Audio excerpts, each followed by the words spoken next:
We're going to talk with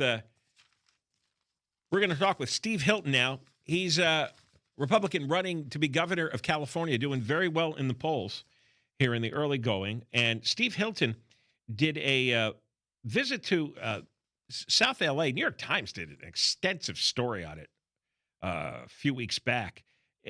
Nothing but sex trafficking, nothing but prostitution, very young girls. And he stood at the corner of Figueroa and 77th Street, and he blamed it on the 2022 Safer Streets for All Act. That's what they called it. This was out of the perverted mind of State Senator Scott Wiener. This act eliminated a law against loitering to sell sex. So police now are really constricted on cleaning up blocks of prostitution. We're going to get Steve on here to talk about what this law did.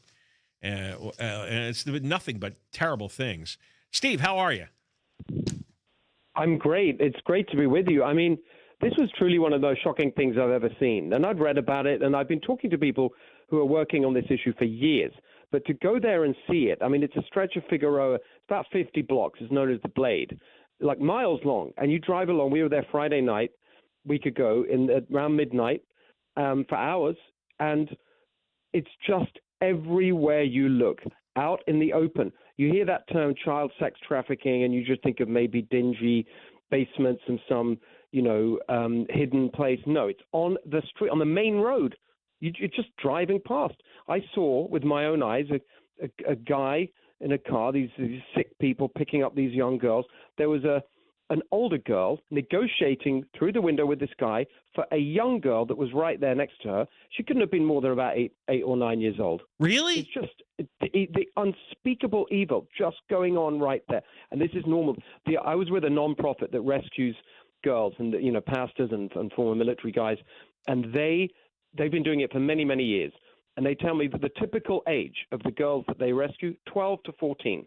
That's typical. Oh, my God. Many younger than that. It's beyond, this is total evil. It's sick, disgusting evil. It has been going on for years, but exactly as you said, it's been made much, much worse by this legislation. It's another Scott Wiener special signed by Gavin Newsom, which exactly as you said, it constrains the law enforcement from going up and actually doing anything about it. Why? Where did this legislation come from? It's another example of their insane far-left gender ideology. This time it was about trans women, which is you can't go up to people based on an assumption about who they are or what they're doing based on their appearance. That's the issue. And so this was supposed to be non-discrimination against trans women, and it's ended up in young girls being sold for sex on the streets of Los Angeles with impunity. And now it's got to the point where we here in California are now the world, according to the people I was with, the world capital for child sex trafficking. So you can add that to the list of great accomplishments of Gavin Newsom, and this now is going to be 16 years of one-party rule. It is just beyond belief. And I was there to say, look, we're not going to put up with it. When I'm governor, we're going to clean it all up. We're going to get law enforcement involved. I actually called on the National Guard to be deployed. We're going to reverse that disgusting legislation. We're going to deal with the fact that most of these girls come from foster homes. Again, a really important point for everyone to understand. You hear the word trafficking, you think maybe this is cross-border. This is all part of the open borders Biden insanity. And there is a part of that, but most of the girls are American girls, and a large proportion, more than half, from the foster care system here in California. The foster care system. The government. It's just unbelievable what's going on. And Newsom signs this? He has daughters. All these legislators that voted for this, they have daughters. How could they do this to other people's girls? Well, the thing is that you can say, right, this was 3 years ago, whatever. You can say, well, it didn't, they didn't know that this would be the consequence. It was, I mean, I know. But now they've been told repeatedly, the law enforcement up and down the state have been raising the alarm about this for years. And they're refusing to do anything about it, and they're still defending it. And out there, Scott Wiener is defending it and saying, it's, law enforcement should do their job. I mean, it's just unbelievable. Well, LAPD has, their organization is the Los Angeles Police Protective League. And they said that bill, Wiener's bill, was a human sex trafficker and pimp's dream come true and should be repealed. Right, and they're right, and it's not, and it's and you see this exact same point from law enforcement right across the state. And I want to tell you a story which really captures this for me. I'll do this briefly if I can, but this was a happy ending. It was a girl that was rescued by the group that I was with just weeks ago. This is recently. This was a 14-year-old girl from Orange County. She posted online on one of her social media platforms. She just bought some weed or something, and she owed $45. And within minutes, one of these disgusting pimps spotted it, got hold of her, agreed to meet up. Now, you can say none of that should have happened, right? Shouldn't have been buying drugs, shouldn't have agreed to meet with a stranger. That's all true, of course. As a parent, that's the first thing that comes to mind. But nevertheless, she did meet up with this guy. Within 2 hours of meeting him, she was on the streets in L.A. He took her up there, forced her to change her clothing, gave her some drugs to take her, put her in the right zone, as it were, and she's on the streets within 2 hours. She was rescued 5 days later. In that 5-day period, she had been traded 3 times from one group to another, like a piece of meat. I mean, this is so evil. It's so evil. And I just cannot believe that and these people, the Democrats, who just sort of let this go on year after year, they're constantly lecturing us about compassion and social justice and, my goodness, gender equality and women's rights. It's unbelievable. Yeah, it's a huge meat market of underage girls, and they not only don't care, they actually helped build the market by this stupid law. They literally did. They created this market. Extraordinary. I know. Why? And why? What goes on with them? What's missing in their heads? This is it. This is what happens when you get total fanatical ideologues in charge, right? They do not care about the real world and the practical consequences of what they do. In a less emotive and serious way, you see exactly the same with their insane climate crusade, where they're doing things that just make no sense. Like, but stopping our oil and gas industry in California, but meanwhile importing it from halfway around the world, increasing carbon emissions. But they're doing it because their ideology says we've got to fight the fossil fuel industry. None of this makes sense. It's ideology totally gone mad. And that's what happens when you have one-party rule. That's why it's so important we win next year. That's why I'm confident we will win next year, because people can see how far this has gone, and we're not going to put up with it anymore. Can you hang on for another segment? Absolutely. You got time? Okay, we come back. I want to talk about one of your opponents, Eric Swalwell, who is doing well on the Democratic side in the polls. Okay. Because he's apparently given up his day job as a congressman in Washington, D.C. Are we going to have some fang jokes coming up? Look forward to that. When we come back, more of Steve Hilton, Republican candidate for governor.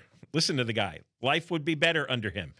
I think that's obvious. We're on every day from 1 until 4 o'clock. After 4 o'clock, John Kobylt Show on demand on the iHeart app.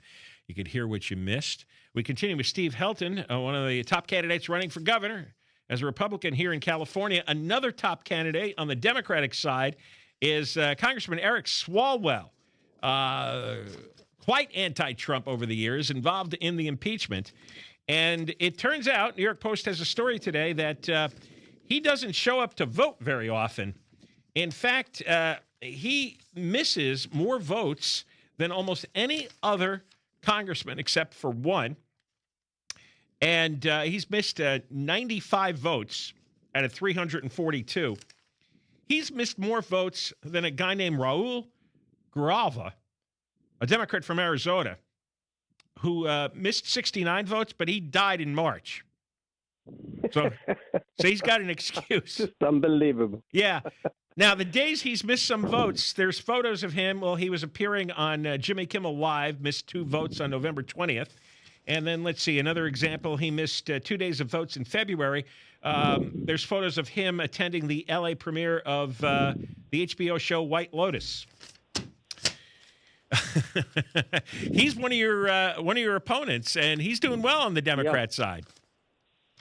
Yeah, I mean, he's there. You go, white loaded. Obviously, very important research there. I mean, we got to go back to Fang Fang. This is the his focus. Clearly, there's a very interesting aspect to the kinds of things where he puts his attention.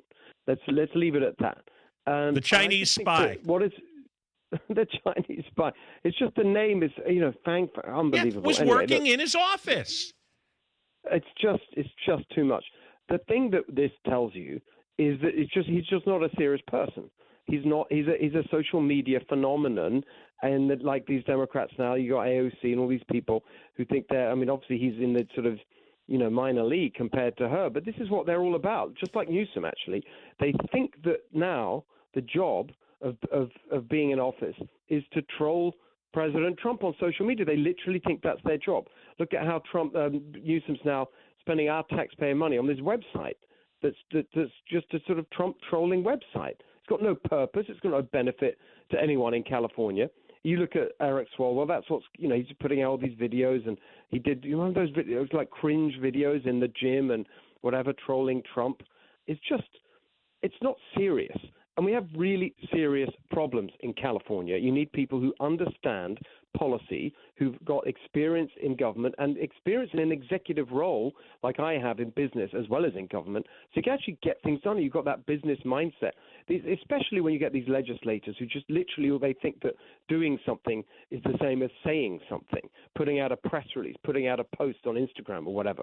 They think that's it. They think that means you've done something. Well, you haven't. And this is why we're in such a mess in California. You've got people like that whose only skill is kind of, sucking up to the activists and the unions and all the kind of constituencies you have to pander to on the left. That's what they're like. That's all they know how to do.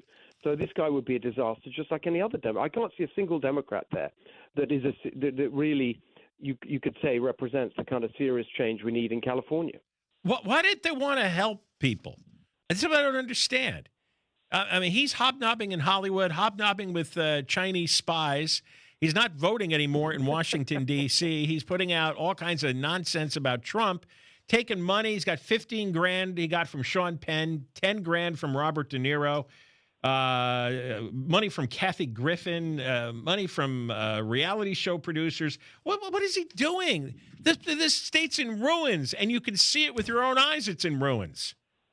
It's in ruins. I mean, it's the subtitle. Before I jumped into the race, I wrote a book, Caliphalia, Reversing the Ruin of America's Worst Run State. That's exactly the word that I used, because it's just obvious. I mean, every single thing you look at is a disaster. What is their answer to any of this? It's so hilarious watching them. I haven't done an event with him yet, actually, to be fair, but I have with some of the other ones, these four, not debates yet, but they're just like these candidate forums where you speak one after the other. And they have nothing, they say the same things, which is, oh, it's terrible. Oh, it's so expensive in California, the business climate, so everything's so difficult, the bureaucracy, the taxes, as if it's got nothing to do with them or their party or their ideas. They don't have a single constructive thing to say about how they'd fix it, because, of course, fixing it means going in a completely different direction to where they are politically. Because they're all in office now or have recently been in office.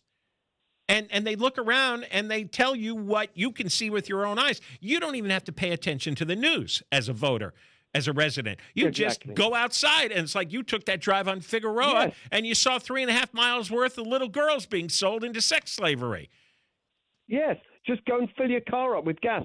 Open your electric bill. I mean, pay the rent. I mean, all these things are way more expensive than anywhere else in the country as a direct result of Democrat policies. There's nowhere else to blame. What explains the difference? I mean, they keep saying, oh, it's Trump. Well, if gas is double the price of another state, Trump's president in that state as well. How can it be Trump? It's obviously the Democrats. The average in the country is below 290 now, and we're near 450. I know. I mean, my policy, the first plan I announced in the campaign, because it just hurts working people so much, and that's really my focus, is working class Californians and small businesses who've really been screwed by these policies. The first one was my plan to dismantle the climate disaster and end the climate crusade. And so instead of $4.50, $5, $6, $7, $8 gas, which is projected, we'll have $3 gas in California. Now you say that I say on national television sometimes, and the hosts look at me and say, "What's so good about that?" Like there are 36 states in America. Like I'm saying $3 gas, and people are saying, "Wow, that's ambitious. How are you going to do it?" There are 36 states in America with $3 gas or lower, and they don't have oil reserves like we do. I'm looking at it right now, 7, 8, 9, 10. There's actually 40 states now under $3. Is it 40? Okay, as of today, as of the update today, yeah. There's amazing. It's shocking. And the thing is, know. it's big states like Texas and Florida are really low. It's left-wing states like New York and New Jersey and Massachusetts. It's nearly the whole country. And exactly. Yeah. All right, listen, got to run, got to do the news. This is the point about next year. We're gonna make everyone aware that it's the Democrats causing this, and the only answer is to stop voting Democrat, vote for Republican. That's why I'm confident I'll be the governor. This time next year, I'll be governor-elect. It'll be a very happy Christmas and New Year. All right. Thank you very much, Steve Hilton. Good to be with you, John. We'll have you on again soon.